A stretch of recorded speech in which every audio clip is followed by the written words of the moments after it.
Okay, so this seems to be some normal interaction that happens, and that's the little nipping that goes on.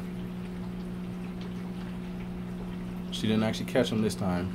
I don't really consider there is some pursuing, but I don't really consider that pursuing.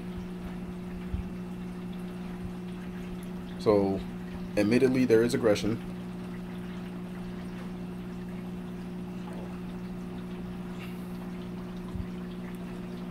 But as I said, it's not to the point where they're causing damage or really hurting each other. I've got the other tank system or tanks set up, so splitting these two up if I have to won't be that bad. Once my replacement for my broken 220 gallon comes in, I'll move the little guy out. So he's got his own tank again. If he's stressed out, it's not a problem. They also do this a lot, which is interesting. So she nipped at his foot this time. That's new. It's the first time I've seen that. I'm not saying it couldn't be happening more frequently than what I'm seeing, but first time I've seen it. I had some water hyacinth that was growing outside. It was dying anyway, so I figured, what the hey, let's see what happens. So I tossed it in here. It's not looking that good, but we'll see if it survives. This is the first time she actively chased after him also. She usually just kind of nips at him and it leaves him alone. My thoughts. This 8x4 tank is too small for the two of them. Well, really for the three of them. I think that's got a lot to do with it. I don't know how this plays into courtship behavior. Obviously, it's not courtship behavior. This could be her way of letting him know that she doesn't want to breed. Clearly. Or anything else. Right now, as I said before, I'm just observing. If I think that he's stressed out or is causing serious issues, I'll pull him out. It could be a dominance thing. But there are no serious wounds, no war wounds or anything like that, just the nipping, and then that's it. So I've been just watching. And like I said, it's the first time she's actively pursued him, chased him like that, so that's new.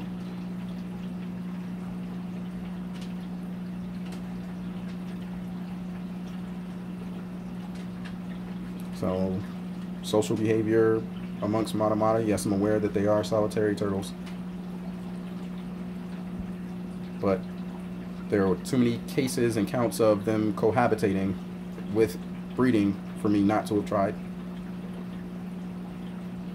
See, she's bit his foot. She nips him, lets him go, and then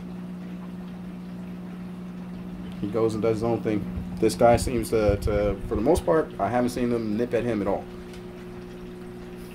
The only thing I've seen is they tend to stay on top of him. And then if they're not on top of him, he really does climb underneath them. Given that there's no cover here, I only assume that it's to get cover so he feels a little more secure. So, again, I'll just keep watching for now.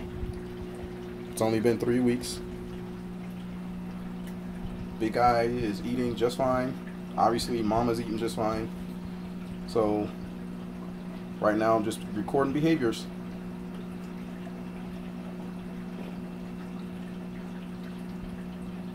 Something I haven't seen done, other than everybody posts videos of them eating. And not too much other interaction, so I'm trying to record other interaction.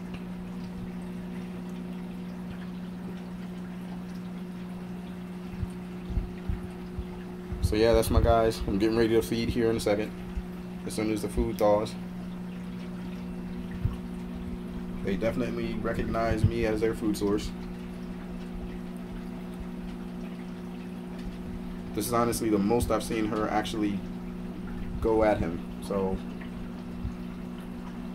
there is something to it. It went from just posturing to now her nipping. I don't want to drop my camera in the water, so I don't want to get too close. That glare is making it hard to see anyway, but she's checking out his back end and just in the same area he's in. I feed both individually, so I'm not worried about her trying to get food all over him. She won't, because I feed them individually.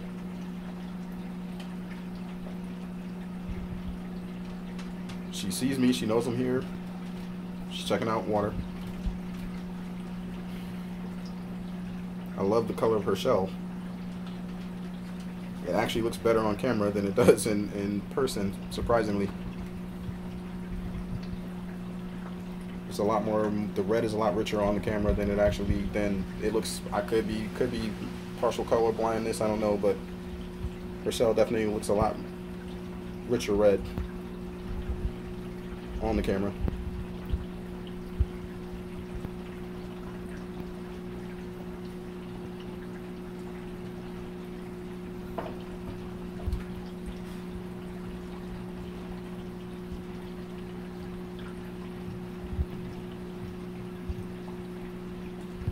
Alright. Feeding video soon to follow.